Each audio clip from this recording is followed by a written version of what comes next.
اقسام سفسطہ و انکار علوم۔ غلطی حواس کی بنا پر امام صاحب کو عالم محسوسات کے باب میں شکوک پیدا ہوئے۔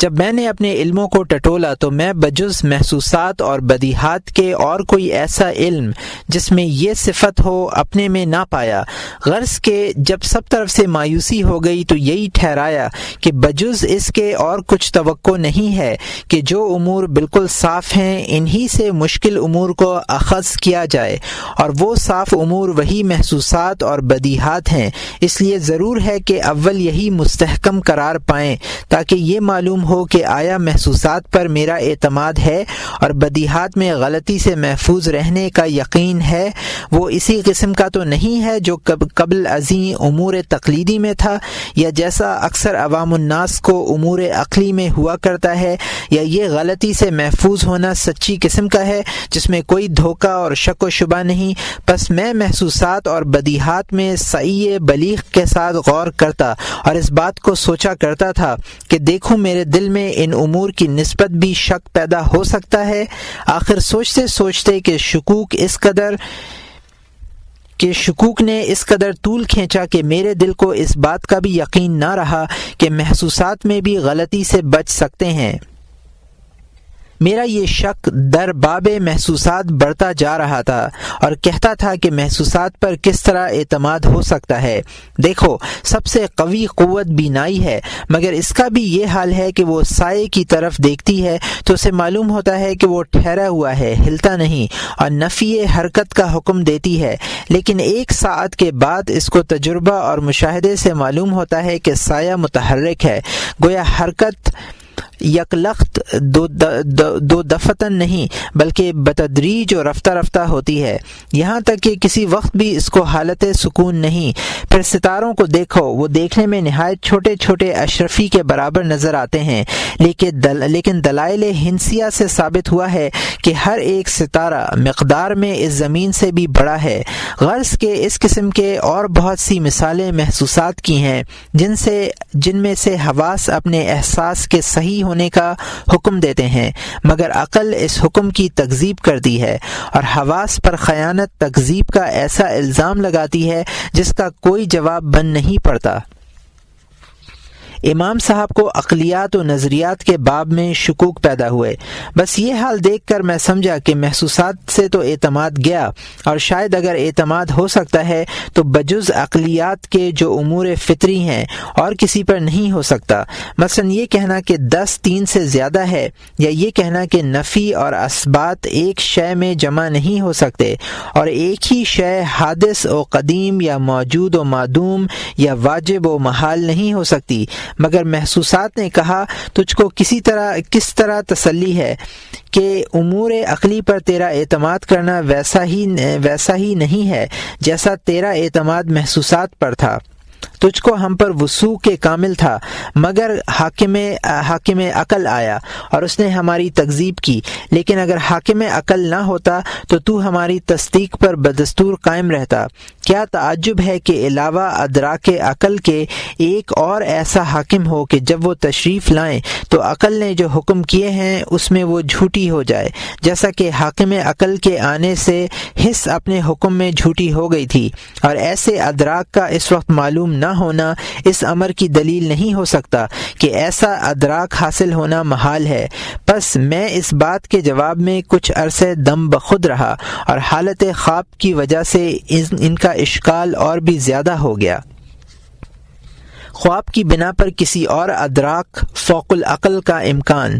میرے دل نے کہا کہ کیا تم خواب میں بہت سی باتیں نہیں دیکھتے اور بہت سے حالات خیال نہیں کرتے اور ان کو ثابت و موجود یقین نہیں کرتے اور حالت خواب میں ان پر ذرا بھی شک نہیں کرتے؟ پھر جب جاگتے ہو تو معلوم ہوتا ہے کہ تمہارے وہ تمام خیالات اور معتقدات بے اصل و بے بنیاد تھے۔ یہ اندیشہ کس طرح رفع ہو سکتا ہے کہ بیداری میں جن امور پر تم کو بذریعہ حواس یا عقل کے اعتقاد ہے، ممکن ہے کہ وہ صرف تمہاری حالت موجودہ کے لحاظ سے صحیح ہوں، لیکن ممکن ہے کہ تم پر ایک اور حالت طاری ہو جس کو تمہاری حالت بیداری سے وہی نسبت ہو جو اب تمہاری حالت بیداری کو حالت خواب سے ہے، اور تمہاری موجودہ بیداری اس کے لحاظ سے بمنزلہ خواب ہو۔ پس جب یہ حالت وارد ہو تو تم کو یقین آئے کہ جو کچھ میں اپنی عقل سے سمجھا تھا وہ محض خیالات لا حاصل تھے۔ شاید یہ ادراک صوفیہ کو حاصل ہوتا ہے۔ کیا عجب ہے کہ یہ حالت وہ ہو جس کا صوفی لوگ دعویٰ کرتے ہیں، کیونکہ وہ گمان کرتے ہیں کہ جب ہم اپنے نفسوں میں غوطہ زن ہوتے ہیں اور اپنے حواس ظاہری سے غائب ہو جاتے ہیں، یا شاید یہ ادراک بعد الموت حاصل ہو، تو ہم اپنے حالات میں ایسے امور پاتے ہیں جو معقولات موجودہ کے موافق نہیں، اور شاید یہ حالت موت ہو، کیونکہ رسول خدا صلی اللہ علیہ وسلم نے فرمایا ہے کہ تمام لوگ حالت خواب میں ہیں، اور جب موت آئے گی تو وہ بیدار ہوں گے۔ سو شاید زندگی دنیا بلحاظ آخرت حالت خواب ہے، جب موت آئے گی تو اس کو بہت سی اشیاء خلاف مشاہدہ حال نظر آئیں گی، اور اس کو کہا جائے گا فَقَشَفْنَا عَنْكَ غِطَاءَكَ فَبَصَرُكَ الْيَوْمَ حَدِيدٌ۔ جب میرے دل میں یہ خیالات پیدا ہوئے تو میرا دل ٹوٹ گیا، اور میں نے اس کے علاج کی تلاش کی مگر نہ ملا، کیونکہ اس مرض کا دفعیہ بجز دلیل کے ممکن نہ تھا، اور تا وقت یہ کہ بدیہات کی ترکیب سے کلام مرتب نہ کیا جائے کوئی دلیل قائم نہیں ہو سکتی۔ 2 ماہ تک امام صاحب سفسطی خیالات رکھتے تھے، جب وہی مسلم نہ ہو تو دلیل کی ترتیب ہی ممکن نہیں ہے۔ پس یہ مرض سخت تر ہوتا گیا اور 2 مہینے سے زیادہ کا عرصہ گزر گیا، چنانچہ ان 2 مہینوں میں مذہب سفسطہ پر تھا، لیکن بروئے خیالات و حالت دل، نہ بروئے تقریر و گفتگو۔ اتنے میں اللہ تعالیٰ نے مجھ کو اس مرض سے شفا بخشی اور نفس پر صحت و اعتدال پر آ گیا، نفس پھر صحت و اعتدال پر آ گیا، اور بدیہات عقلیہ مقبول اور معتمد بن کر پھر امن و یقین کے ساتھ واپس آئیں۔ لیکن یہ بات کسی دلیل یا ترتیب کلام سے حاصل نہیں ہوئی، بلکہ اس نور سے حاصل ہوئی جو اللہ تعالیٰ نے دل میں ڈالا، اور یہی نور اکثر معارف کی کلید ہے۔ جس شخص نے یہ گمان کیا کہ کشف مجرد دلائل پر موقوف ہے تو اس نے اللہ کی وسیع رحمت کو نہایت تنگ سمجھا، اور جب رسول خدا صلی اللہ علیہ وسلم سے یہ سوال کیا گیا کہ شرح صدر کیا ہے، اور اس قول خداوندی میں کہ فَمَن يُرِدِ اللَّهُ أَن يَهْدِيَهُ يَشْرَحُ صَدْرَهُ لِلْإِسْلَامِ، ترجمہ، جس کو اللہ تعالیٰ راہ راست دکھانا چاہتا ہے تو اس کا سینہ اسلام کے لیے کھول دیتا ہے۔ اس آیت میں شرح سے کیا مراد ہے؟ تو آپ صلی اللہ علیہ وسلم نے فرمایا کہ اس سے مراد وہ نور ہے جو اللہ تعالیٰ دل میں ڈالتا ہے، اور جب پوچھا گیا کہ اس کی کیا علامت ہے تو فرمایا کہ اس دار غرور سے کنارہ کشی اختیار کرنا، اور اس ابدالآباد گھر کی طرف رجوع کرنا، اور اسی کی طرف آپ علیہ الصلاۃ والسلام کا اشارہ ہے جہاں فرمایا کہ ان اللہ خلق الخلق فی ظلمہ ثم رش علیہم من نورہ، ترجمہ، اللہ تعالیٰ نے خلقت کو حالت ظلمت میں پیدا کیا، پھر ان پر اپنا نور چھڑکا۔ پس لازم ہے کہ اس نور کی مدد سے کشف حاصل کیا جائے، اور یہ نور خاص اوقات میں چشمہ جود الہی سے فوارے کی طرح نکلتا ہے، اور اس کا منتظر رہنا لازم ہے، جیسا کہ رسول اللہ صلی اللہ علیہ وآلہ وسلم نے فرمایا ہے اِنَّ لِرَبِّكُمْ فِي أَيَّامٍ دَهْدِكُمْ نَفْخَاتٍ أَلَا تَعْرَضُوا لَهَا، ترجمہ، تمہارے زندگی کے ایام میں بسا اوقات نسیم رحمت پروردگار چلتی ہے، پس تم اس کی طاق میں لگے رہو۔ ان حکایات سے مقصود یہ ہے کہ طلب کرنے میں تمام تر توجہ کرنی چاہیے، یہاں تک کہ انجام کار کوشش ایسے درجے پر پہنچ جائے کہ اشیاء ناقابل طلب کے طلب کرنے کی نوبت آ جائے۔ کیا وجہ کہ بدیہات تو مطلوب نہیں ہیں، کیونکہ یہ خود حاضر و موجود ہے، اور حاضر و موجود کو اگر طلب کیا جائے تو وہ اور بھی مفقود و مستور ہو جاتا ہے، اور جو شخص اس چیز کو طلب کرتا ہے جو طلب نہیں ہو سکتی تو اس پر کوئی یہ الزام نہیں لگا سکتا کہ اس نے قابل طلب چیز طلب کرنے میں کیوں کوتاہی کی ہے۔ اقسام طالبین، مدعیان حق کے 4 فرقے۔ جب اللہ تعالیٰ نے اپنے فضل اور بے انتہا جود سے مجھ کو اس مرض سے شفا بخشی اور اقسام طالبین میری رائے میں 4 قرار پائے، یعنی اول اہل کلام جن کا یہ دعویٰ ہے کہ ہم ہی اہل الرائے اور اہل النظر ہیں، دوم اہل باطن کا یہ زعم ہے کہ ہم اصحاب تعلیم ہیں اور ہم میں یہ خصوصیت ہے اور کہ ہم نے ہی امام معصوم سے سینہ بسینہ تعلیم پائی ہے، سوم اہل فلاسفہ جن کا یہ گمان ہے کہ ہم ہی اہل منطق و برہان ہیں، چہارم صوفیہ جن کا یہ دعویٰ ہے کہ ہم خاصان بارگاہ ایزدی اور اہل مشاہدہ و مکاشفہ ہیں۔ تو میں نے اپنے دل میں کہا کہ حق الامر ان 4 اقسام میں سے خارج نہ ہوگا، کیونکہ سالکان راہ طلب حق ہیں، پس اگر حق ان پر بھی ظاہر نہ ہوا تو پھر ادراک حق کی کبھی امید نہیں ہو سکتی، کیونکہ بعد ترک تقلید کے پھر تقلید کی طرف رجوع کرنے میں تو کسی فائدے کی امید نہیں۔ وجہ یہ ہے کہ شرط مقلد یہ ہے کہ اس کو اس بات کا علم بھی نہ ہو کہ میں مقلد ہوں، لیکن اگر یہ معلوم ہو گیا تو اس کی تقلید کا شیشہ ٹوٹ گیا اور وہ ایسا زخم ہے جس کی اصلاح نہیں ہو سکتی، اور ایسی پریشانی ہے کہ کسی تالیف یا تطبیق سے اس کی درستی نہیں ہو سکتی بجز اس کے کہ اس شیشے کو پھر آگ میں پگھلایا جائے اور اثر نو اور شیشہ بنایا جائے۔ یہ سوچ کر میں نے اس طریقہ ہائے مذکورہ بالا پر چلنے اور کچھ ان فرقوں کے پاس ہے اس کی انتہا معلوم کرنے کی طرف قدم بڑھایا اور علم کلام سے آغاز کیا، اور اس کے بعد طریق فلسفہ اور پھر تعلیم اہل باطن اور سب سے آخر طریق صوفیہ کی تحقیق کی۔ مقصود و حاصل علم کلام۔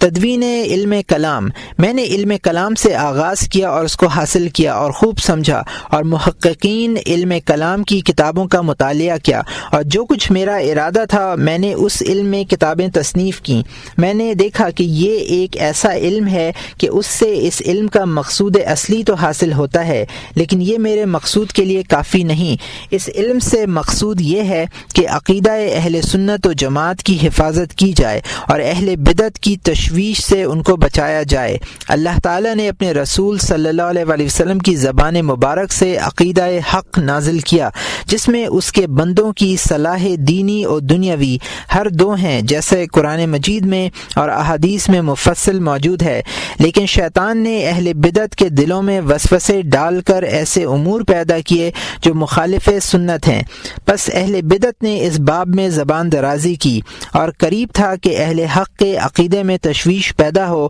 کہ اللہ تعالیٰ نے گروہ علماء اہل کلام کو پیدا کیا اور انہیں یہ تحریک پیدا کی کہ فتحیابی سنت کے لیے ایسا کلام مرتب کام میں لائیں جس سے تلبیسات بدعت جو خلاف سنت معصورہ پیدا ہوئی ہیں منکشف ہو جائیں۔ غرض اس طور پر علم کلام و علماء علم کلام کی ابتدا ہوئی۔ پس ان میں سے ایک گروہ جن کو اللہ تعالیٰ نے اپنی طرف بلا اٹھا اور انہوں نے دشمنوں سے عقیدہ سنت کی خوب حفاظت کی، اور اہل بدعت نے اس کے نورانی چہرے پر جو بدنما داغ لگا دیے تھے ان کو دور کیا، لیکن ان علماء نے اس بات میں ان مقدمات پر اعتماد کیا جو انہوں نے منجملہ عقائد مخالفین خود تسلیم کر لیے تھے، اور وہ ان کے تسلیم کرنے پر یا تو بوجائے تقلید مجبور ہوئے یا بوجائے اجماع و سنت یا محض بوجائے قبول قرآن مجید و احادیث۔ زیادہ تر بحث ان کے اس باب میں تھی کہ اقوال مخالفین میں مناقضات نکالے جائیں اور ان کے مسلمات کے لوازم پر گرفت کی جائے، لیکن یہ امور اس شخص کو بہت ہی تھوڑا فائدہ پہنچا سکتے ہیں جو سوائے بدیہات کے کسی شے کو مطلق تسلیم نہیں کرتا۔ اس لیے علم کلام میرے حق میں کافی نہ تھا، اور نہ جس درد کی مجھ کو شکایت تھی اس سے اس کو شفا ہو سکتی تھی۔ کتب کلام میں لا حاصل تحقیقات فلسفیانہ۔ خیر، جب علم کلام نکلا اور اس میں بہت خوض ہونے لگا اور مدت دراز گزر گئی تو اہل کلام بوجہ اس کے کہ وہ حقائق امور کے بحث اور جواہر اعراض اور ان کے احکام میں خوض کرنے لگے، محافظت سنت کی حد سے تجاوز کر گئے۔ لیکن چونکہ یہ ان کے علم سے مقصود نہ تھا، اس لیے ان کا کلام اس باب میں غایت حد تک نہ پہنچا۔ اس سے یہ حاصل نہ ہوا کہ اختلاف خلق سے جو تاریکی حیرت پیدا ہوتی ہے اس کو بالکل محو کر دے۔ بعید نہیں کہ میرے سوا کسی اور کو یہ بات حاصل ہو، بلکہ مجھ کو اس بات میں شک نہیں کہ کسی نہ کسی گروہ کو ضرور حاصل ہوئی کہ یہ حصول ایسا ہے کہ بعض امور جو فطری و بدیہات سے نہیں ہیں، تقلید کی اس میں آمیزش ہوگی۔ فی الحال میری غرض یہ ہے کہ میں اپنی حکایت حال بیان کروں، نہ یہ کہ ان لوگوں کو اس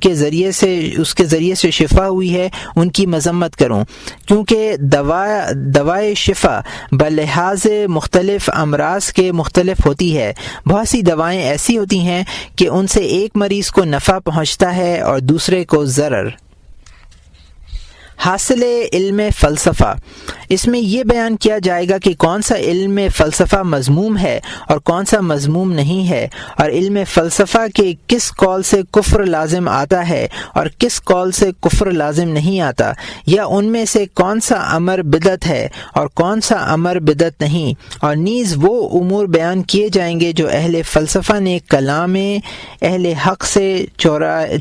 چرائے ہیں اور اپنے خیالات باطل کی ترویج کے لیے ان کو اپنے کلام میں ملایا ہے، اور اس وجہ سے کسی طرح پر لوگوں کی طبیعتوں کو اس حق سے نفرت ہو گئی، اور حقائق حق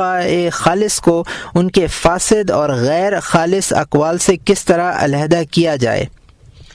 کسی علم پر نکتہ چینی کرنے سے پہلے اس میں کمال پیدا کرنا چاہیے۔ علم کلام سے فارغ ہونے کے بعد میں نے علم فلسفہ شروع کیا، اور مجھ کو یہ امر یقیناً معلوم تھا کہ جب تک کوئی شخص اصل علم میں اس علم کے سب سے بڑے عالم شخص کے برابر ہو کر درجہ انتہا کو نہ پہنچ جائے اور پھر ترقی کر کے اس کے درجے سے تجاوز نہ کر جائے،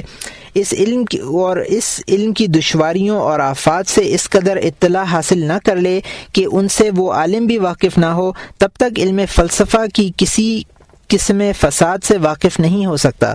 کیونکہ صرف اسی صورت میں یہ امر ممکن ہے کہ علم مذکور کے فساد کی نسبت جو کچھ اس کا دعویٰ ہوگا وہ صحیح ہوگا۔ لیکن میں نے علماء اسلام سے کوئی ایک بھی ایسا شخص نہیں دیکھا جس نے اس کی طرف ہمت کی ہو یا تکلیف اٹھائی ہو، اور کتب اہل علم کلام میں جو رد اہل فلاسفہ کے درپے ہیں،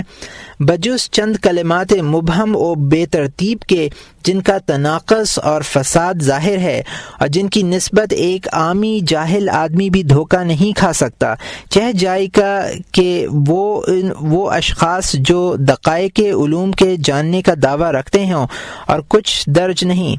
غرض مجھ کو معلوم ہوا کہ کسی مذہب کی تردید کرنا قبل اس کو سمجھیں اور اس کی حقیقت سے مطلع ہوں، اندھیرے میں تیر چلانے میں۔ اس لیے میں کمر ہمت چست کر کے علم فلسفہ کی تحصیل کے درپے ہوا۔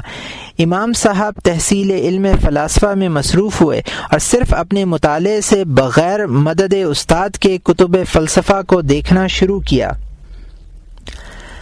اور یہ کام میں اپنی فراغت کے وقت میں، یعنی جب مجھ کو علوم شرعی کے درس دینے اور تصنیف کرنے سے فرصت ملتی، انجام دیتا تھا، کیونکہ مجھ کو بغداد میں 300 طالب علم کو درس و تدریس کا کام سپرد تھا۔ بس اللہ تعالیٰ نے صرف انہی اوقات متفرقہ کے مطالعے میں یہ برکت دی کہ میں 2 برس سے کم عرصے میں ہی فلسفہ کے انتہائی علم سے واقف ہو گیا۔ اس علم کو سمجھ لینے کے قریب 1 سال تک میرا یہ دستور رہا کہ ان مضامین میں غور و فکر کیا کرتا تھا اور ان مضامین کو اپنے ذہن میں دہراتا اور ان کے صعوبات و آفات پر نظر کرتا تھا، یہاں تک کہ اس میں جو کچھ مکر یا دھوکہ یا تحقیق یا جو اور خیالات تھے، ان سب کی ایسی آگاہی حاصل ہو گئی کہ مجھ کو ذرا بھی شک نہیں ہے۔ بس اے عزیز، اس علم کی حکایت مجھ سے سن اور ان کے علوم کا ماحصل مجھ سے دریافت کر کہ میں نے ان کے بہت سے علوم دیکھے جن کی بے شمار اصناف ہیں، کو متقدمین فلاسفہ، متاخرین اور متوسطین اور اوائل میں اس باب میں بہت فرق تھا کہ بعض حق سے بہت بعید تھے اور بعض قریب، لیکن باوجود یہ کہ کثرت اصناف داغ کفر و الحاد سب پر لگا ہوا ہے۔ اقسام فلاسفہ، جملہ اقسام فلاسفہ کو نشان کفر شامل ہے۔ فلاسفہ کے 3 اقسام ہیں۔ جاننا چاہیے کہ فلسفیوں کے اگرچہ بہت سے فرقے اور مختلف مذہب ہیں، لیکن ان سب کی 3 قسمیں ہیں، یعنی دہریہ، طبعیہ، الہیہ۔ پہلا دہریہ،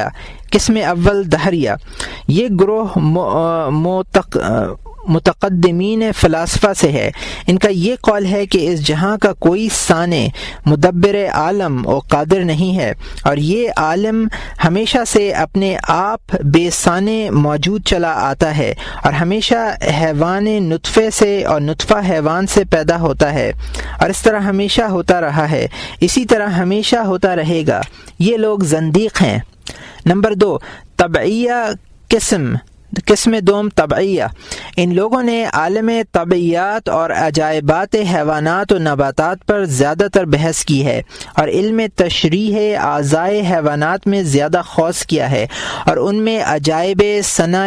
باری تعالی و آثار حکمت پائے ہیں۔ پس لاچار انہوں نے اس بات کا اعتراف کیا کہ ضرور کوئی بڑی حکمت والا قادر مطلق ہے جو ہر امر کی غایت اور مقصد پر اطلاع رکھتا ہے۔ کوئی ایسا نہیں کہ علم تشریح اور عجائب منافع اعضاء کا مطالعہ کرے اور ان کو بالضرور یہ علم حاصل نہ ہو کہ ساخت حیوان اور خصوصاً ساخت انسان کا بنانے والا اپنی تدبیر میں کامل ہے، لیکن چونکہ ان لوگوں نے زیادہ تر بحث طبیعیات سے کی ہے، اس لیے ان کی رائے میں قواعد حیوانیہ کے قیام میں اعتدال مزاج کو بہت بڑی تاثیر ہے۔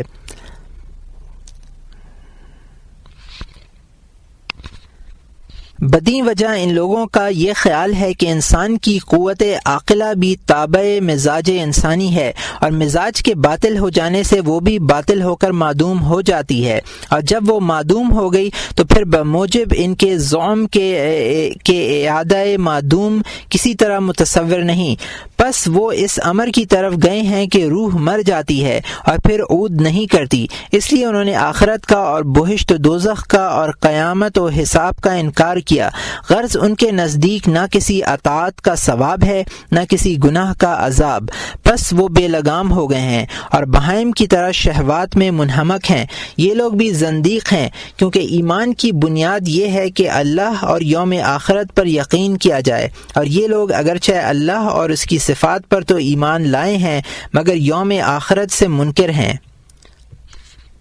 نمبر 3، الہیہ قسم سوم الہیہ،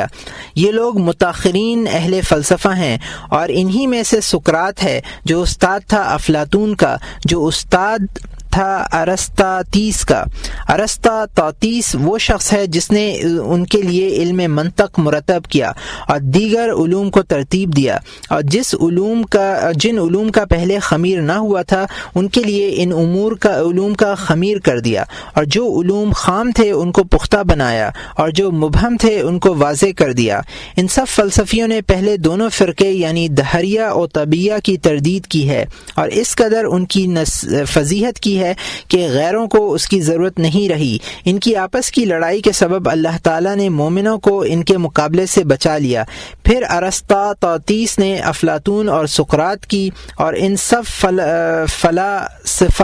الہیہ کی جو ان سے پہلے گزرے ہیں ایسی تردید کی ہے کہ کچھ کسر باقی نہیں رہی، اور ان سب سے اپنی بیزاری ظاہر کی ہے، لیکن اس نے بعض رذائل کفر و بدعت ایسے چھوڑ دیے جن کی تردید کی توفیق خداوند تعالی نے اس کو نہیں بخشی تھی۔ پس واجب ہے کہ ان کو اور ان کے اتباع مثلاً علماء اسلام میں سے بو علی ابی سینا اور فاریابی وغیرہ کو کافر کہا جائے،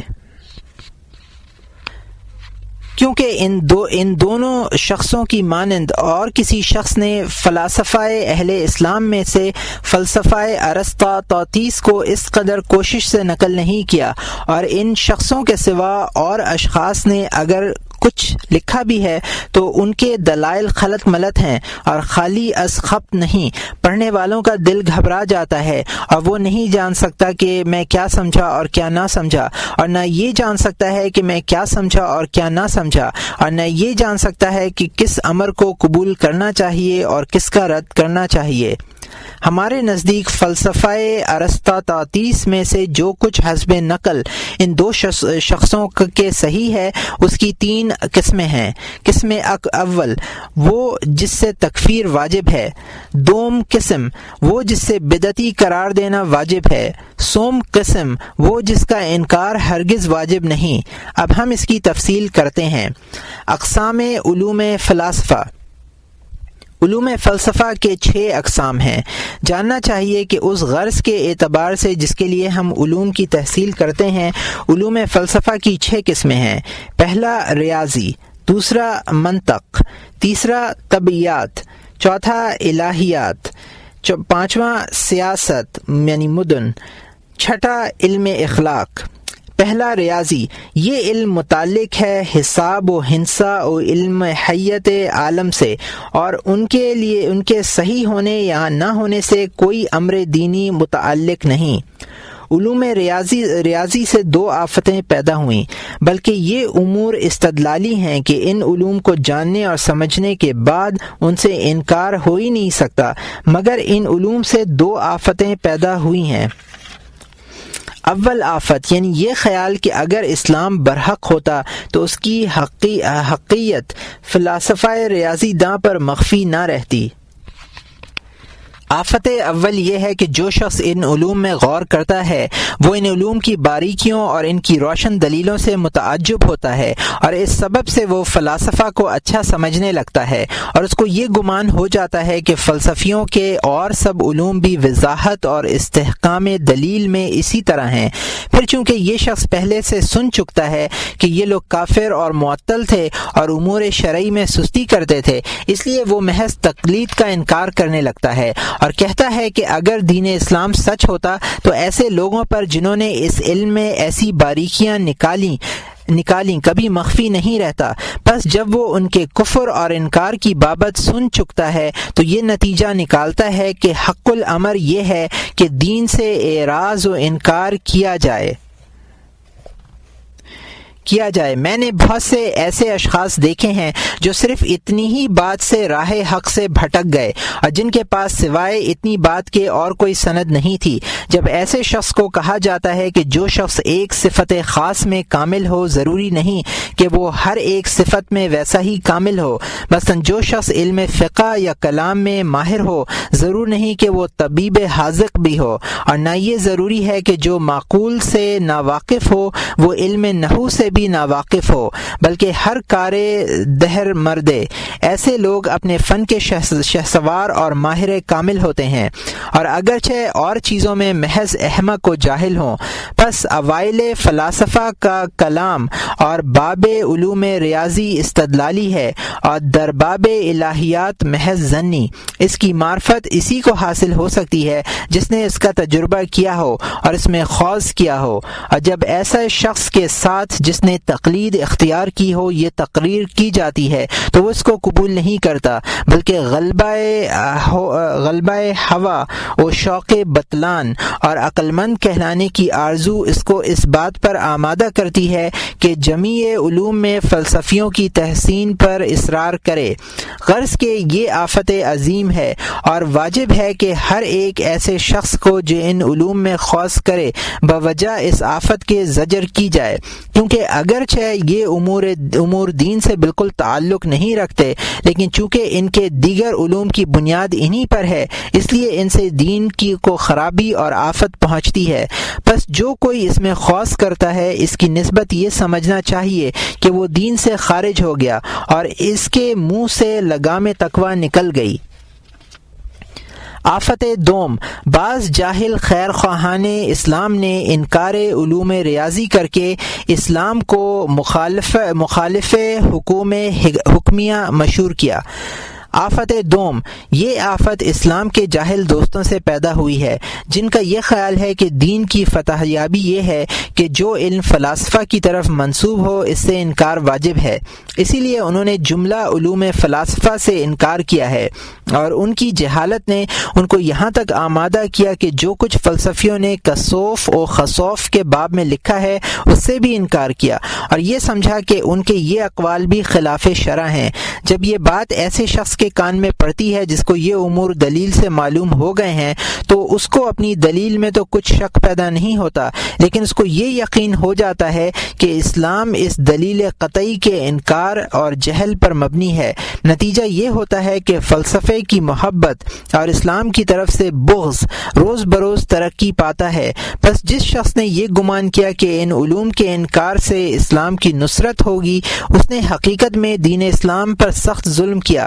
شرع میں ان علوم کی نفی یا اثبات سے کچھ بھی تعارض نہیں کیا گیا، اور نہ ان علوم میں کوئی ایسی بات ہے جس کو امور دینی سے تعارض ہو۔ اس قول نبی سلم میں کہ چاند اور سورج منجملہ اللہ کی نشانیوں کے ہیں جن کا خسوف نہ کسی خسوف یعنی سورج گرہن نہ کسی کی موت کا سبب ہوتا ہے اور نہ کسی کی حیات کا باعث، پس جب تم ان کو دیکھو تو اللہ کی یاد کرنے اور نماز پڑھنے کی طرف متوجہ ہو۔ کوئی ایسی بات نہیں جس سے انکار حساب واجب ہو کہ اس کے ذریعے سے چاند و سورج کی رفتار یا ان کے ایک وجہ مخصوص پر اجتماع یا تقابل معلوم ہو۔ قول مذکور بالا میں جو الفاظ لیکن اللہ اذا تجلی لشیء خضع لہ بیان کیے جاتے ہیں وہ صحائف ستہ میں ہرگز موجود نہیں۔ علم ریاضی کی حکمت اور آفت تو یہ ہے کہ جو بیان کی گئی ہے۔ نمبر 2،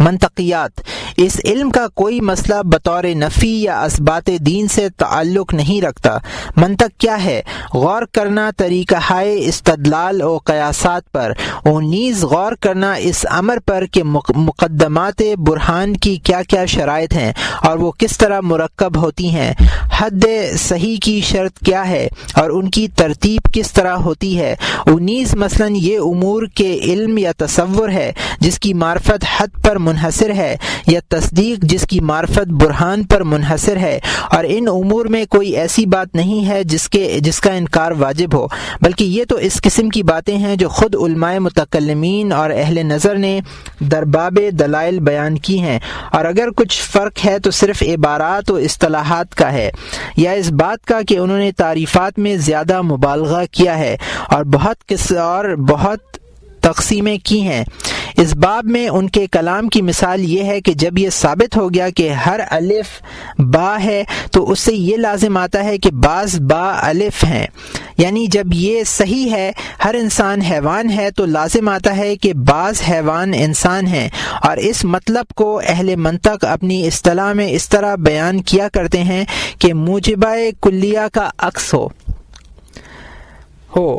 جب جزیہ ہوا کرتا ہے قواعد منطقی سے دین کو کچھ تعلق نہیں اور ان کے انکار سے خوف بد اعتقادی ہے، پس ان امور کا بھلا اصول دین سے کیا تعلق ہے کہ اس سے اعراض و انکار کیا جائے؟ اگر انکار کیا جائے تو اس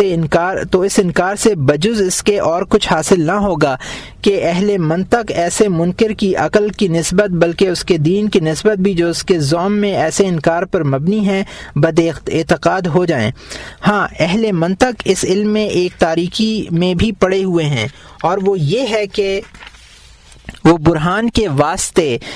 چند شرائط کا جمع ہونا بیان کرتے ہیں اور خیال کرتے ہیں شرائط مذکور سے لامحالہ یقین پیدا ہوگا، لیکن مقاصد دینیہ پر پہنچ کر وہ ان شرائط کو نہ نبھا سکے، بلکہ انہوں نے اس باب میں غایت درجے کا تساہل برتا۔ کبھی ایسا بھی ہوتا ہے کہ جب کوئی شخص منطق پڑھتا ہے تو وہ اس کو پسند کرتا ہے کہ یہ ایک علم واضح ہے، تو اس کو یہ گمان پیدا ہوتا ہے کہ فلاسفہ کے جو کفریات منقول ہیں ان کی تائید میں بھی اس قسم کے دلائل ہوں گے۔ نتیجہ یہ ہوتا ہے کہ طالب علم قبل اس کے کہ علوم الہیہ تک پہنچے کفر کی طرف عجلت کرتا ہے، بس یہ آفت منطق کی طرف ہی منسوب ہے۔ تیسرا، علم الطبیعات۔ اس علم میں اجسام عالم سماوی و کواکب و اجسام مفردہ کرۂ ارض مثلا پانی، ہوا، آگ و اجسام مرکبہ مثلا حیوانات، نباتات، معدنیات کی بحث ہوتی ہے، اور نیز اس امر پر بحث کی جاتی ہے کہ وہ کیا اسباب ہیں جن سے ان اجسام میں تفسیر اور استحالہ اور امتزاج واقعہ ہوتا ہے۔ اس کی مثال معینہ طبیب کی سی ہے جو جسم انسان اور اس کے اعضائے رئیسہ اور اعضائے خادمہ اور اسباب استحالہ مزاج کی نسبت بحث کرتا ہے، اور جس طرح انکار علم طب شرط دین نہیں ہے، اسی طرح یہ بھی شرط دین نہیں ہے کہ اس علم سے انکار کیا جائے بجز چند مسائل خاص کے جن کا ذکر ہم نے کتاب تحافۃ الفلاسفہ میں کیا ہے۔ ان مسائل کے سوا جن اور مسائل میں مخالفت واجب ہے، بعد غور کرنے کے معلوم ہوگا کہ وہ انہی مسائل میں داخل ہیں۔ اصل اصول تمام مسائل کا یہ ہے کہ آدمی اس بات کو جان لے کہ طبیعت یعنی نیچر اللہ تعالیٰ کی تسخیر میں سے ہے۔ کوئی کام نیچر سے خود بخود صدور نہیں ہوتا، بلکہ اس سے اس کا خالق خود کام لیتا ہے۔ چاند، سورج اور تارے اور ہر شے کی نیچر سب اس کے قبضہ قدرت میں مسخر ہے۔ نیچر کا کوئی فعل خود بخود بذاتاً صادر نہیں ہوا کرتا۔ نمبر 4، الہیات۔ اس باب میں فلاسفہ نے زیادہ غلطیاں کھائی ہیں۔ منطق میں جن براہین کو انہوں نے بطور شرط قرار دیا تھا اس کا ایفا اس باب میں ان سے نہ ہو سکا، اس واسطے ان میں ان مباحث میں بہت اختلاف ہو گیا۔ حقیقت میں ارسطو نے مذہب فلسفہ کو مذہب اسلام کے بہت قریب پہنچا دیا ہے، جیسا کہ فاریابی اور ابن سینا نے بیان کیا ہے، لیکن جن مسائل میں انہوں نے غلطی کھائی ہے وہ کل 20 مسائل ہیں۔ از ان جملہ 3 مسائل تو ایسے ہیں جن کے سبب ان کی تکفیر واجب ہے، اور 17 مسائل میں بدعتی قرار دینا لازم ہے۔ بغرض ابطال مذہب فلاسفہ تو 12 مسائل مذکورہ ہم نے کتاب تحافۃ الفلاسفہ تصنیف کی ہے۔ 3 مسائل میں تکفیر واجب ہے۔ مسائل ثلاثہ جس میں ان کی تکفیر واجب ہے جمیع اہل اسلام کے مخالف ہیں۔ از ان جملہ ان کا یہ قول ہے کہ پہلا، انکار حشر اجساد، قیامت کو حشر اجساد نہیں ہوگا، اور محل ثواب و عذاب فقط ارواح مجردہ ہی ہوں گے، اور عذاب و ثواب روحانی ہوگا نہ جسمانی۔ یہ تو انہوں نے سچ کہا کہ وہاں عذاب و ثواب روحانی ہوں گے، لیکن یہ جھوٹ کہا کہ جسمانی نہیں ہوں گے، اور ایسی باتیں بیان کر کے شریعت سے انکار کیا ہے۔ نمبر 2، باری تعالی عالم بالجزیات نہیں ہے۔ از ان جملہ مسائل ثلاثہ ان کا یہ قول ہے کہ اللہ تعالیٰ کو کلیات کا علم ہے، جزیات کا علم نہیں ہے۔ یہ بھی کفر صریح ہے، بلکہ حق الامر یہ ہے کہ آسمانوں اور زمین میں کوئی شے ذرہ بھر بھی اللہ تعالیٰ کے حکم سے پوشیدہ نہیں ہے۔ نمبر 3، عالم قدیم ہے۔ از ان جملہ فلاسفہ کا یہ قول ہے کہ عالم قدیم اور ازلی ہے۔ اہل اسلام میں ایک شخص بھی ایسا نہیں گزرا جس نے ذرہ بھر ان مسائل کو تسلیم کیا ہو۔ رہے دیگر مسائل علاوہ مسائل مذکورہ بالا کے، مثلا اس کا نفی صفات کرنا اور ان کا یہ کہنا کہ اللہ تعالیٰ اپنی ذات سے علیم ہے، نہ ایسے علم کی ذریعے جو زائد علی الذات ہو، یا اس قسم کا اور علم ہے۔ پس اس باب میں مذہب فلاسفہ مذہب معتزلہ کے قریب ہے، اور معتزلیوں کے اس ایسے اقوال کے باعث کافر کہنا واجب نہیں ہے۔ ان کا ذکر ہم نے علیحدہ کتاب التفرق بین الاسلام والزندقہ میں کیا ہے، جس سے واضح ہوگا کہ جو اپنی رائے سے مخالفت کرنے والے کی تکفیر پر جلدی کرتا ہے اس کی رائے فاسد ہے۔ نمبر 5، سیاست۔ اس علم میں کچھ فلاسفہ نے کلام کیا ہے، ان کا تعلق تدبیر و اصلاح امور دینی و امور سلطنت سے ہے، اور یہ سب کچھ فلاسفہ نے کتاب مقدسہ سے لیا ہے جو انبیاء پر نازل ہوئیں، یا اولیاء سلف کے نصائح معصورہ سے نقل کیا ہے۔ چھٹا، علم اخلاق۔ اس علم میں حاصل کلام فلاسفہ کا یہ ہے کہ انہوں نے صفات و اخلاق نفس کا حصر کیا ہے اور ان کی اخباث و انواع اور ان کے معالجات و مجاہدات کی کیفیت کو بیان کیا ہے۔ اس کلام کا ماخذ کلام صوفیہ ہے۔ اس علم کو فلاسفہ نے کلام صوفیہ سے اخذ کیا ہے، جو لذات دنیاوی سے روگدانی کر کے یاد الہی میں ہمیشہ مستغرق رہنے والے ہیں، ہوا و حرص سے لڑنے والے اور راہ خدا پر چلنے والے ہیں۔ صوفیہ کرام کو مجاہدات کرتے کرتے بعض اخلاق نفس اور ان کے عیوب اور ان کے آفات اعمال کا انکشاف ہوا ہے اور انہوں نے اس کا بیان کیا ہے۔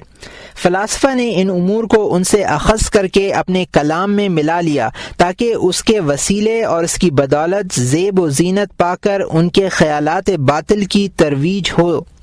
ان فلاسفہ کے زمانے میں بلکہ ہر زمانے میں خدا پرست بزرگ بھی ہوتے رہے ہیں۔ خداوند تعالی نے دنیا کو کبھی ایسے لوگوں سے خالی نہیں رکھا ہے۔ یہ لوگ زمین کے اوتاد ہیں اور ان کی برکت سے اہل زمین پر رحمت نازل ہوتی ہے، جیسا کہ حدیث شریف میں آیا ہے کہ رسول خدا صلی اللہ علیہ وسلم نے فرمایا کہ ان کی برکت ہی سے اہل زمین پر بارش ہوتی ہے اور ان کی برکت ہی سے رزق ملتا ہے۔ اور یہ جو ہے حدیث مکمل حدیث صحیح مسلم میں موجود ہے۔ اور اصحاب کہف ایسے ہی لوگوں میں تھے۔ امتزاج کلام صوفیہ و فلاسفہ سے دو آفتیں پیدا ہوئیں۔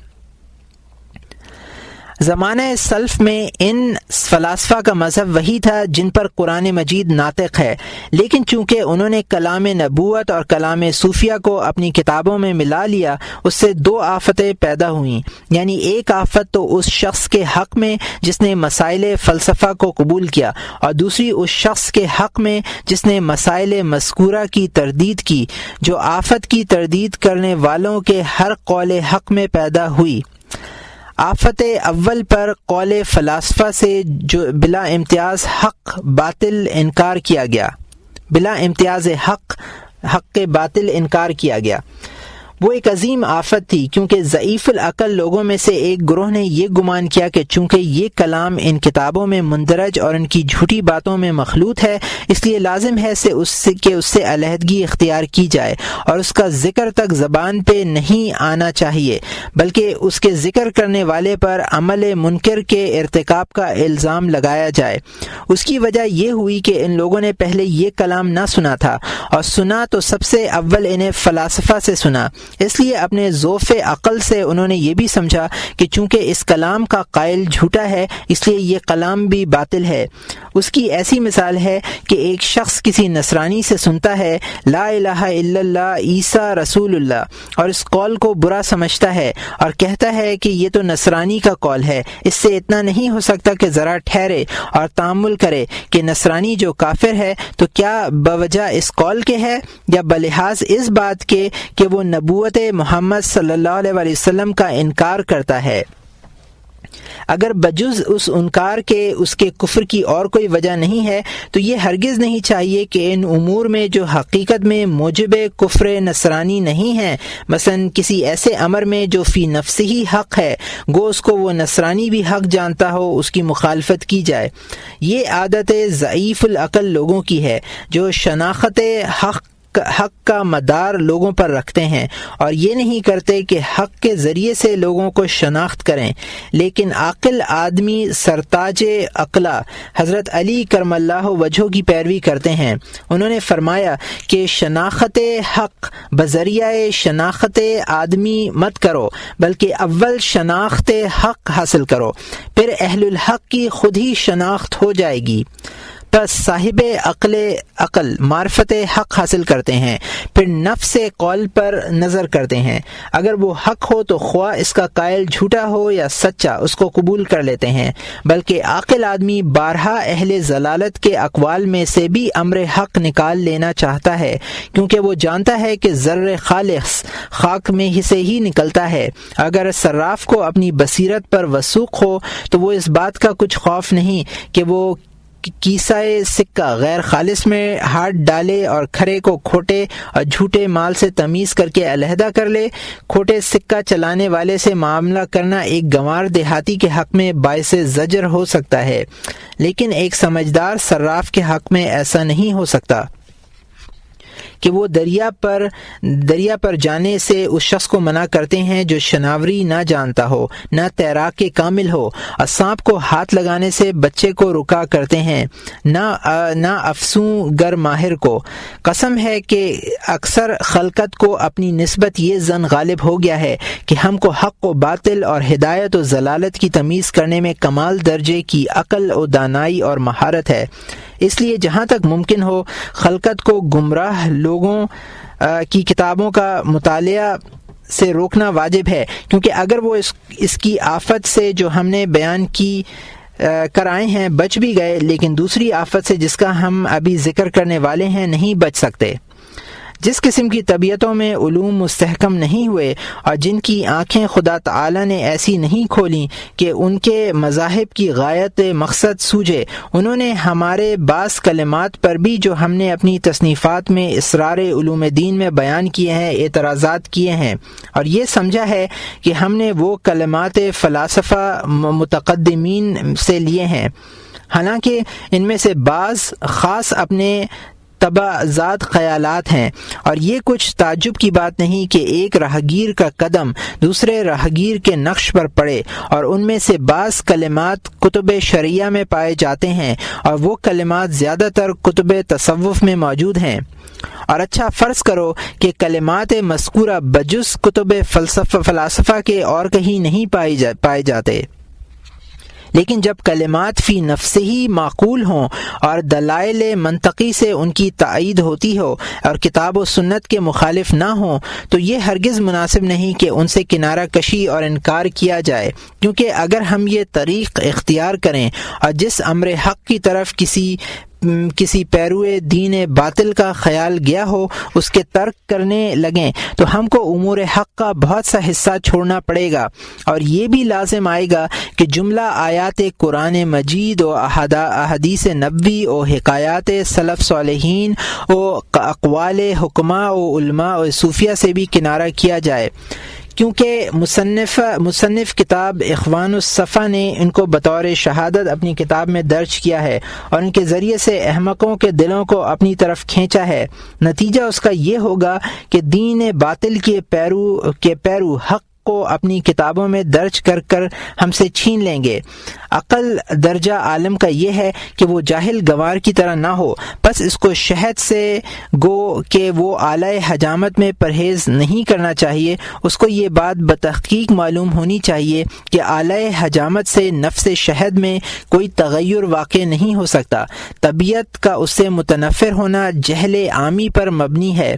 اور منشا اس کا یہ ہے کہ اعلی حجامت ناپاک خون کے واسطے موضوع ہے، بس جاہل شخص یہ سمجھتا ہے کہ خون شاید اعلی حجامت میں پڑنے کی وجہ سے ہی ناپاک ہو گیا، اور اتنا نہیں جانتا کہ وجہ ناپاکی کی تو اور صفت ہے اور خود اس کی ذات میں سے ہے۔ اگرچہ شہد میں وہ صفت موجود نہیں ہے تو ایک ظرف خاص میں پڑنے سے اس کو وہ صفت حاصل نہیں ہو سکتی،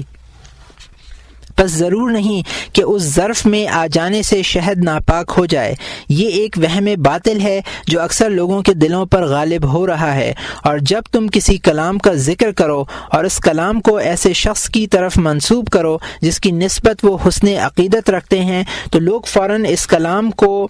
گو وہ باطل ہی کیوں نہ ہو قبول کر لیں گے، لیکن اگر اس کلام کو ایسے شخص کی طرف منسوب کرو جو ان کے نزدیک بد اعتقاد ہے، تو گو وہ کلام سچا ہی کیوں نہ ہو وہ ہرگز اس کو قبول نہیں کرنے کے۔ غرض یہ کہ ان کا ہمیشہ یہی وتیرہ ہے کہ حق کی شناخت بذریعہ قائل کے کرتے ہیں، یہ نہیں کرتے کہ قائل کی شناخت بذریعہ حق کے کریں، سو یہ نہایت گمراہی ہے۔ بس یہ آفت تو وہ ہے جو قبول نہ کرنے سے پیدا ہوتی ہے۔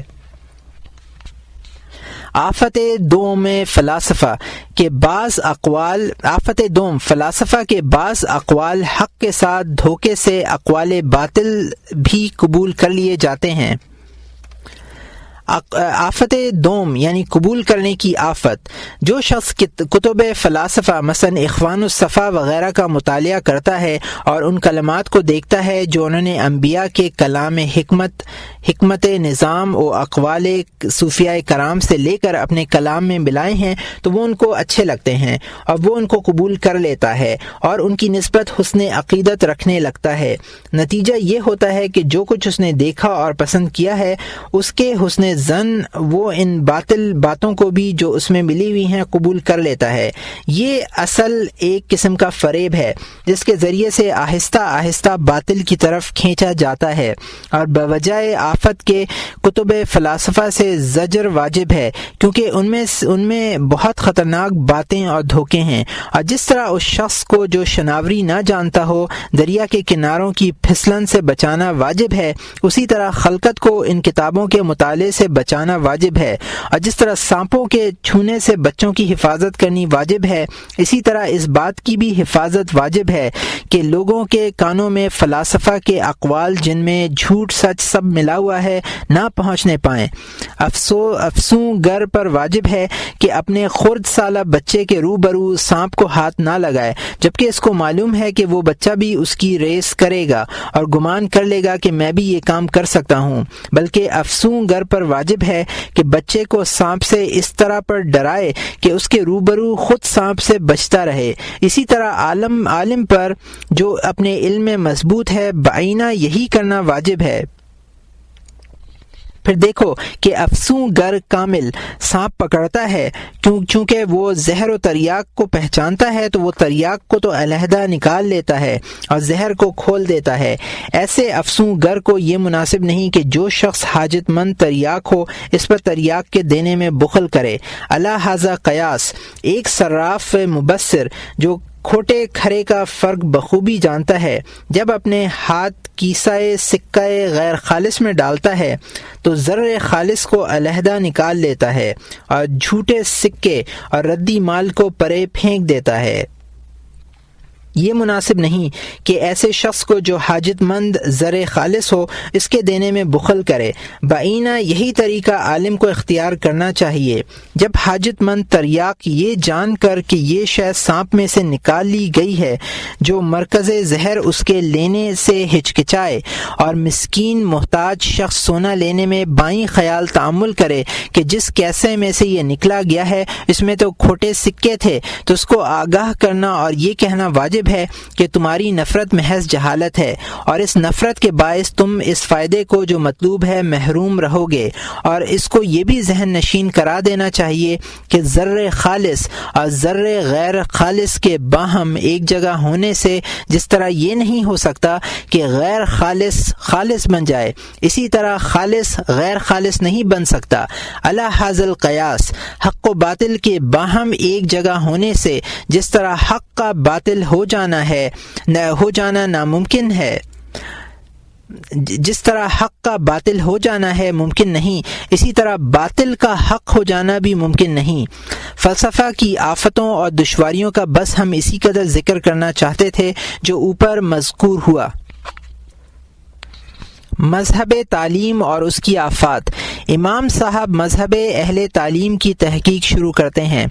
جب میں علم فلسفہ سے فراغت پا چکا اور اس کی تحصیل و تفہیم کر چکا اور جو کچھ اس میں کھوٹ تھا وہ بھی دریافت کر چکا تو مجھ کو معلوم ہوا کہ اس علم سے بھی میری پوری غرض حاصل نہیں ہو سکتی، اور عقل کو ایسا استقلال نصیب نہیں کہ جمیع مطالب پر حاوی ہو سکے، اور نہ اس سے ایسا انکشاف حاصل ہو سکتا ہے کہ تمام مشکلات پر سے حجاب اٹھ جائے۔ چونکہ اہل تعلیم نے غایت درجے کی شہرت حاصل کی ہوئی ہے اور خلقت میں ان کا یہ دعویٰ مشہور ہے کہ ہم کو معانی امور کی معرفت امام معصوم قائم بالحق سے حاصل ہوئی ہے، اس لیے میں نے یہ ارادہ کیا کہ مقالات اہل تعلیم کی تفتیش شروع کروں اور دیکھوں کہ ان کی کتابوں میں کیا لکھا ہے۔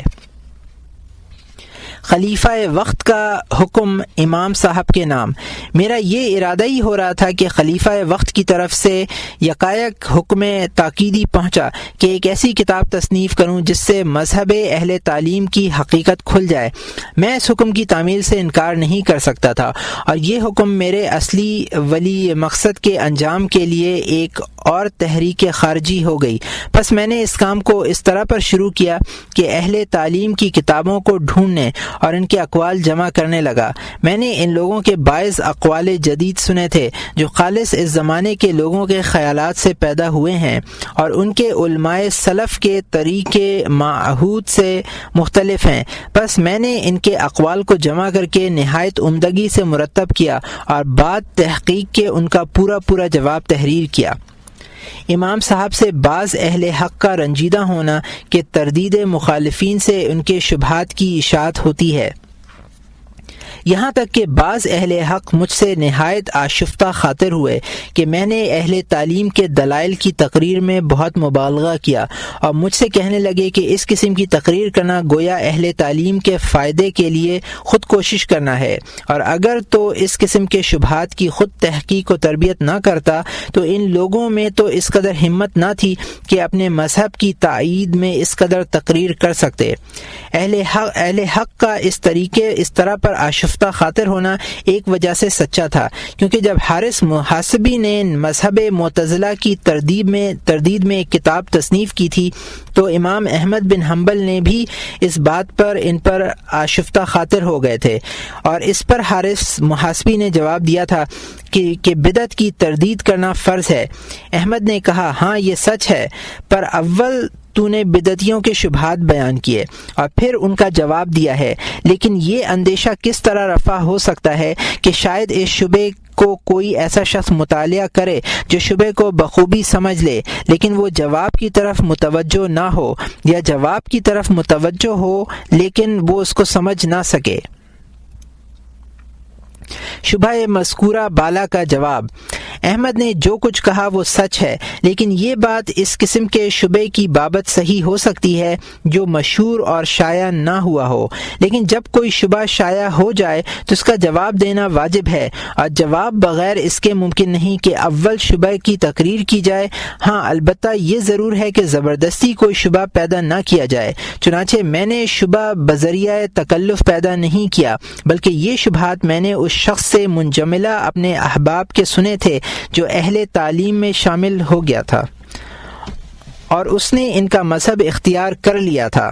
اور وہ بیان کرتا تھا کہ اہل تعلیم ان مصنفوں کی تصنیفات پر جو اہل تعلیم کی رد میں تصنیف کرتے ہیں ہنستے ہیں، کیونکہ ان مصنفوں نے اہل تعلیم کے دلائل کو نہیں سمجھا۔ چنانچہ اسی دوست نے ان دلائل کا ذکر کیا اور اہل تعلیم کی طرف ان کو حکایتاً بیان کیا۔ مجھ کو یہ گوارا نہ ہوا کہ میری نسبت یہ گمان کیا جائے کہ میں ان لوگوں کے اصل دلائل سے ناواقف ہوں، بس میں نے اسی واسطے ان دلائل کو بیان کیا، اور میں نے اپنی نسبت اس گمان کا ہونا بھی بہتر نہ سمجھا کہ گو میں نے وہ دلائل تو سنے ہیں لیکن ان کو سمجھا نہیں، اس لیے میں نے ان کے دلائل کی تقریر بھی کی ہے، اور مقصد کلام یہ ہے کہ جہاں تک ان کے شبہات کی تقریر کرنی ممکن تھی وہاں تک میں نے تقریر کی، اور پھر اس کا فساد اور یہ امر ظاہر کیا کہ ان کے کلام کا کوئی نتیجہ یا حاصل نہیں ہے، اور اگر اسلام کے جاہل دوستوں کی طرف سے کج بحثی نہ ہوتی تو یہ بدعت باوجود اس قدر ضعف کے اس درجے تک نہ پہنچتی، لیکن شدت تعصب نے حامیان حق کو اس بات پر آمادہ کیا کہ اہل تعلیم کے ساتھ ان کے مقدمات کلام میں نزاع کو طول دیں اور ان کے ہر قول سے انکار کیا کریں، حتیٰ کہ ان لوگوں نے اہل تعلیم کے اس دعوے سے بھی انکار کیا کہ انسانوں کو تعلیم اور معلم کی ضرورت ہے، اور ہر ایک معلم صلاحیت تعلیم نہیں رکھتا، بلکہ ضرور ہے کہ ایک معلم معصوم ہو، لیکن در باب اظہار ضرورت تعلیم و معلم دلائل اہل تعلیم غالب رہیں، اور ان کے مقابلے میں قول منکرین کمزور رہا۔ اس پر بعض لوگ نہایت مغرور ہوئے اور سمجھا کہ یہ کامیابی اس وجہ سے ہوئی ہے کہ ہمارا مذہب قوی اور ہمارے مخالفوں کا مذہب ضعیف ہے، اور یہ نہ سمجھا کہ اس کی وجہ یہ ہے کہ خود مددگاران حق ضعیف ہیں اور طریقے تصرف حق سے ناواقف ہیں۔ بعض خدشات اہل اسلام کا جواب۔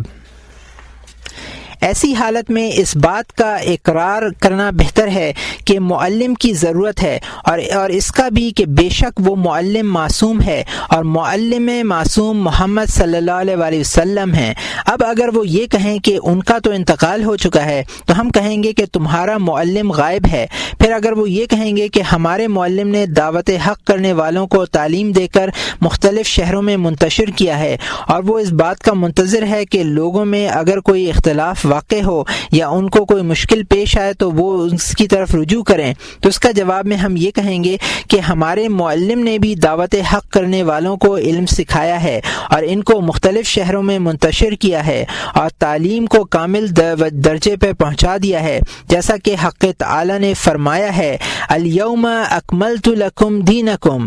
یعنی آج میں نے تمہارا دین مکمل کر دیا۔ اور تعلیم کے کامل ہو جانے کے بعد جس طرح غائب ہو جانے سے کچھ ضرر نہیں ہو سکتا، اسی طرح اس کے مر جانے سے کچھ ضرر نہیں ہو سکتا۔ اب ان کا ایک سوال باقی رہا کہ جس امر کی نسبت ہم نے معلم سے کچھ سنا نہیں ہے اس میں کس طور سے حکم دیں؟ کیا اس میں بذریعہ نص کا حکم دیں؟ اگر ہم نے کبھی کوئی نص نہیں سنی کیا بذریعہ اجتہاد رائے کا حکم دیں؟ مگر اس میں اختلاف واقع ہونے کا خوف ہے، تو اس کا ہم یہ جواب دیتے ہیں کہ ایسی صورت میں ہم اس طور پر عمل کریں گے جس طرح پر معاذ رضی اللہ تعالی عنہ نے کیا تھا، جن کو رسول اللہ صلی اللہ علیہ وسلم نے جانب یمن دعوت اسلام کے لیے بھیجا تھا۔ پس بصورت ہونے نص کے ہم اس کے بموجب حکم دیں گے، اور بصورت نہ ہونے نص کے اجتہاد سے حکم دیں گے۔ چنانچہ اہل تعلیم کی دعوت کرنے والے بھی جب امام سے بہت دور مثلا انتہائی مشرق کی طرف ہوتے ہیں تو اس طریق پر عمل کرتے ہیں، کیونکہ یہ ممکن نہیں ہے کہ بذریعہ نص حکم دیا جائے۔ کیا وجہ کہ نصوص متناہیہ واقعات غیر متناہیہ کے لیے کافی نہیں ہو سکتے، اور نہ یہ ممکن ہے کہ ہر ایک واقعے کے لیے امام کے شہر کی طرف رجوع کریں اور بعد قطع مسافت پھر واپس آئیں۔ ممکن ہے کہ اس عرصے میں سوال کنندہ مر جائے اور جو فائدہ رجوع سے مقصود تھا وہ فوت ہو جائے۔ دیکھو، جس شخص کو سمت قبلہ میں شک ہو اس کو بجز اس کے اور کوئی چارہ نہیں کہ اجتہاد سے نماز ادا کرے، کیونکہ اگر وہ تحقیق سمت قبلہ کے لیے امام کے شہر کی طرف رجوع کرے گا تو نماز کا وقت فوت ہو جائے گا۔ پس جس صورت میں بنا ظن پر جہت غیر قبلہ کی طرف نماز جائز ہے، اور یہ کہا جاتا ہے کہ اجتہاد میں غلطی کرنے والے کے لیے 1 اجر اور صحت والے کے لیے 2 اجر ہیں، تو اسی طرح جملہ امور اجتہادی کا حال ہے، اور علی ھذا القیاس فقیروں کو زکوٰۃ کے روپیہ کے دینے کی نسبت سمجھنا چاہیے۔ اکثر ایسا اتفاق ہوتا ہے کہ ایک شخص اپنے اجتہاد سے کسی آدمی کو فقیر سمجھتا ہے اور وہ وقت میں دولت مند ہو جاتا ہے اور اپنے حال کو اخفا کرتا ہے، سو اگر ایسا شخص غلطی بھی کرے تو اس غلطی پر اس کو کچھ مواخذہ نہ ہوگا، کیونکہ مواخذہ ہر شخص پر صرف بموجب اس کے اعتقاد کے ہوتا ہے۔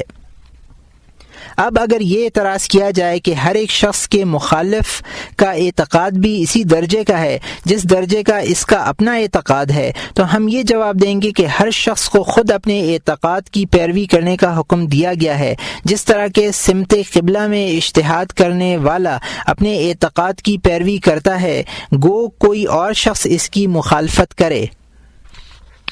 اب اگر یہ اعتراض کیا جائے کہ اس صورت میں مقلد پر امام ابو حنیفہ و شافعی رحمہم اللہ تعالی کی پیروی کرنا لازم ہے یا کسی اور کی، تو ہم یہ پوچھیں گے کہ مقلد کو جب سمت قبلہ کی نسبت اشتباہ ہو اور اجتہاد کرنے والوں میں اختلاف ہو تو کیا کرنا چاہیے؟ غالباً اس کا یہی جواب ہے کہ وہ اپنے دل سے اجتہاد کرے کہ وہ دلائل قبلہ کے باب میں کسی شخص کو سب سے عالم اور سب سے فاضل سمجھتا ہے، سو اسی کے اجتہاد کی پیروی کرنی لازم ہے۔ اسی طرح پر مذاہب کا حال ہے، بس خلقت کا اجتہاد کی طرف رجوع کرنا امر ضروری ہے۔ انبیاء و ائمہ بھی باوجود علم کے کبھی کبھی غلطی کرتے تھے، چنانچہ خود رسول اللہ صلی اللہ علیہ وسلم نے فرمایا ہے کہ میں بموجب ظاہر کے حکم کرتا ہوں اور بھیدوں کا مالک خدا ہے۔ بازے میں غالب ظن پر جو قول شواہد سے حاصل ہوتا ہے حکم کرتا ہے، اور قول شواہد میں کبھی کبھی خطائیں بھی ہوتی ہیں۔ بس جب ایسے اجتہادی امور میں انبیاء بھی خطا سے محفوظ نہیں رہ سکتے تو اور اشخاص کیا امید رکھ سکتے ہیں؟ ان مقام پر اہل تعلیم کے دو سوال ہیں۔ ایک یہ کہ اگرچہ قول مذکورہ بالا امور اجتہادی کے باب میں صحیح ہے لیکن اصول اعتقاد کے باب میں صحیح نہیں ہو سکتا، کیونکہ اصول قواعد میں غلطی کرنے والا معذور مقہور نہیں ہوتا۔ ایسی صورت میں کیا طریق اختیار کرنا چاہیے؟ اس سوال کے جواب میں ہم یہ کہتے ہیں کہ اصول و عقائد کتاب و سنت میں مذکور ہیں، اور اس کے سوا جو اور امور اس قسم تفصیل و مسائل اختلافی ہیں، اس میں امر حق بذریعہ قسطاس مستقیم کے وزن کرنے سے معلوم ہو جاتا ہے، اور یہ وہ موازین ہیں جن کا اللہ تعالیٰ نے اپنی کتاب میں ذکر فرمایا ہے، اور یہ تعداد میں 5 ہیں، اور ہم نے ان کو کتاب قسطاس مستقیم میں بیان کیا ہے۔ اب اگر یہ اعتراض کیا جائے کہ تیرے مخالف اس میزان میں تجھ سے اختلاف رائے رکھتے ہیں، تو ہم یہ جواب دیتے ہیں کہ ممکن نہیں ہے کہ کوئی شخص اس میزان کو سمجھ لے اور پھر اس کی مخالفت کرے، کیونکہ اس میزان میں نہ تو اہل تعلیم ہی مخالفت کر سکتے ہیں۔ کیا وجہ ہے کہ میں نے اس کو قرآن مجید سے اخراج کیا ہے اور قرآن مجید سے ہی میں نے اس کو سیکھا ہے۔ نہ اہل منطق مخالفت کر سکتے ہیں، کس لیے کہ وہ ان کی شرائط منطق کے بھی موافق ہے اور ان کے دلائل معقولات کے بھی موافق ہے، اور مسائل علم کلام میں اس میزان کے ذریعے سے امر حق ظاہر کیا جاتا ہے۔ اب اگر معترض یہ اعتراض کرے کہ اگر تیرے ہاتھ میں ایسی میزان ہے تو خلقت سے اختلاف کیوں نہیں رفع کر دیتا، تو میں جواب میں یہ کہوں گا کہ اگر وہ لوگ کان دھر کر میری بات سنیں تو ضرور اختلاف باہمی رفع ہو جائے۔ ہم نے کتاب قسطاس مستقیم میں طریق رفع اختلاف بیان کر دیا ہے، اس پر غور کرنا چاہیے تاکہ تجھ کو معلوم ہو کہ وہ میزان حق ہے اور اس سے قطعاً اختلاف دور ہو سکتا ہے، بشرط یہ کہ لوگ اس میزان کو توجہ سے سنیں۔ لیکن جب لوگ اس کو توجہ سے نہیں سنتے، چنانچہ ایک جماعت اشخاص نے میری بات توجہ سے سنی، سو ان کا اختلاف باہمی رفع ہو گیا۔ تیرا امام جو یہ چاہتا ہے کہ باوجود عدم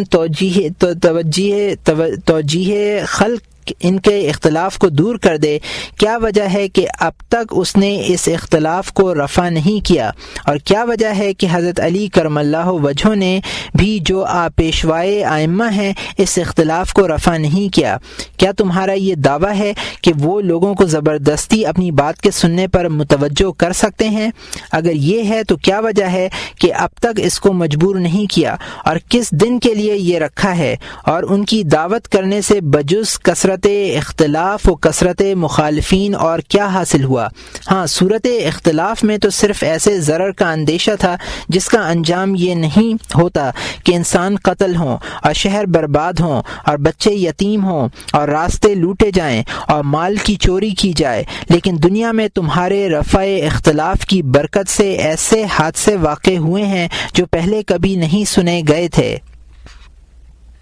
اگر معترض یہ کہے کہ تیرا دعویٰ ہے کہ تو خلقت میں اختلاف دور کر دے گا، لیکن جو شخص مذاہب متناقض اور اختلاف متقابل میں متحیر ہو تو اس پر بھی یہ واجب نہ ہوگا کہ تیرے کلام کو توجہ سے سنے اور تیرے مخالف کے کلام کو نہ سنے، حالانکہ تیرے بہت سے دشمن مخالف ہوں گے اور تجھ میں اور ان میں کچھ فرق نہیں ہے۔ یہ اہل تعلیم کا دوسرا سوال ہے، اور اس کا جواب میں ہم یہ کہتے ہیں کہ اول تو یہ سوال الٹ کر تم ہی پر وارد ہوتا ہے، کیونکہ جب ایسے شخص متحیر کو تم نے خود اپنی طرف بلایا تو متحیر کہے گا کہ کیا وجہ ہے کہ تو اپنی تئیں میں اپنے مخالف پر ترجیح دیتا ہے، اور حالانکہ اکثر اہل علم تیرے مخالف ہیں۔ کاش مجھ کو معلوم ہو کہ تو اس اعتراض کا کیا جواب دے گا۔ کیا تو یہ جواب دے گا کہ ہمارے امام پر نص قرآنی وارد ہے؟ مگر جب اس شخص نے نص مذکور رسول علیہ السلام سے نہیں سنی تو وہ اس دعوے میں تجھ کو کیوں کر سچا سمجھے گا؟ اور اس نے تو تیرا دعویٰ یہ نہیں سنا، اور ساتھ ہی اس کے جملہ اہل علم نے اس بات پر اتفاق کیا ہے تو مخترع اور کہ تو مخترع اور جھوٹا ہے۔ اچھا فرض کرو کہ اس نے نص مذکور تسلیم بھی کر لی، تو اگر وہ شخص اصل نبوت میں متحیر ہوگا تو یہ کہے گا کہ اچھا فرض کیا کہ تیرا امام معجزہ حضرت عیسیٰ علیہ السلام کی دلیل بھی لا دے اور یہ کہے کہ میری صداقت کی یہ دلیل ہے کہ میں تیرے باپ کو زندہ کر دوں گا، چنانچہ اس کو زندہ بھی کر دے اور مجھ کو کہے کہ میں سچا ہوں، تو مجھ کو اس کی صداقت کا کس طرح علم ہو؟ کیونکہ اس معجزے کے ذریعے سے تو تمام خلقت نے خود حضرت عیسیٰ علیہ السلام کی صداقت کو بھی نہیں مانا تھا۔ اس کے سوا اور بہت سے مشکل سوالات ہیں جو سوائے دقیق دلائل عقلیہ کے رفع نہیں ہو سکتے۔ اب تیرے نزدیک دلیل عقلی پر تو وثوق نہیں ہو سکتا، اور معجزے سے صداقت اس وقت تک معلوم نہیں ہو سکتی جب تک سحر کی حقیقت اور سحر اور معجزہ کے درمیان فرق معلوم نہ ہو کہ اللہ تعالیٰ نے اپنے بندوں کو گمراہ نہیں کرتا، اور یہ مسئلہ کہ اللہ تعالیٰ بندوں کو گمراہ کرتا ہے یا نہیں اور اس کے جواب کا اشکال مشہور ہے۔ بس ان تمام اعتراضات کا دفعہ کس طرح ہو سکتا ہے؟ اور تیرے امام کی پیروی اس کے مخالف کی پیروی پر مقدم نہیں ہے۔ انجام کار وہ ان دلائل عقلی کو بیان کرنے لگے گا جس سے وہ انکار کرتا تھا، اور اس کا مخالف بھی ایسا ہی بلکہ اس سے واضح تر دلائل بیان کرے گا۔ اس سوال سے ان میں ایسا انقلاب عظیم واقع ہوا ہے کہ اگر ان کے سب اگلے اور پچھلے اس کا جواب لکھنا چاہیں تو نہیں لکھ سکیں گے، اور حقیقت میں یہ خرابی ان ضعیف العقل لوگوں کی وجہ سے پیدا ہوئی جنہوں نے اہل تعلیم کے ساتھ مباحثہ کیا، اور بجائے اس کے کہ اعتراض کو خود ان پر الٹا کر ڈالیں اور وہ جواب دینے میں مشغول ہو گئے لیکن یہ طریق ایسا ہے کہ اس کلام میں طول ہو جاتا ہے اور وہ زور تر سمجھ میں نہیں آ سکتا۔ یہ طریقے مناظرہ خصم کی ساکت کرنے کے لیے مناسب نہیں ہوتا۔ اب اگر معترض یہ کہے کہ یہ تو معترض پر اعتراض الٹ دینا ہوا، مگر کیا کوئی اس سوال کا جواب تحقیقی بھی ہے؟ تو ہم کہیں گے کہ ہاں، اس کا جواب ہے کہ اگر شخص متحیر مذکور صرف یہ کہا کہ میں متحیر ہوں اور کوئی مسئلہ معین نہیں کیا کہ فلاں مسئلے میں متحیر ہے، تو اس کو یہ کہا جائے گا کہ تو اس مریض کی مانند ہے جو کہے کہ میں بیمار ہوں لیکن اپنا اصل مرض نہ بتائے اور علاج طلب کرے۔ بس اس کو یہ کہا جائے گا کہ دنیا میں مرض متعلق کا کوئی علاج نہیں، لیکن امراض معین مثلا درد سر و اسہال وغیرہ کے علاج تو ہیں۔ سو متحیر کو یہ معین کرنا چاہیے کہ وہ کس امر میں متحیر ہے، اور جب وہ کوئی مسئلہ معین کرے تو ہم اس کو امر حق ان موازین خمسہ کے ذریعے سے وزن کر کے سمجھا دیں گے، جن کو سمجھ کر ہر ایک شخص کو چار و ناچار اعتراف کرنا پڑتا ہے کہ بے شک یہ وہ سچی میزان ہے کہ اس کے ذریعے سے جو شے وزن کی جائے وہ قابل وثوق ہے۔ بس وہ میزان کو سمجھ لے گا اور اس کے ذریعے سے ہی وزن کا صحیح ہونا بھی سمجھ لے گا، جس طرح حساب کتاب والا طالب علم نفس حساب کو سمجھ لیتا ہے، اور نیز اس بات کو کہ معلم حساب خود حساب جانتا ہے اور اس علم میں سچا ہے۔ ہم نے تیرے لیے اس امر کی تشریح کتاب قسطاس میں 20 اوراق میں کی ہے، وہ پس اس کتاب کو غور سے پڑھنا چاہیے۔ فی الحال یہ مقصود نہیں کہ اہل تعلیم کے مذہب کی خرابی بیان کی جائے۔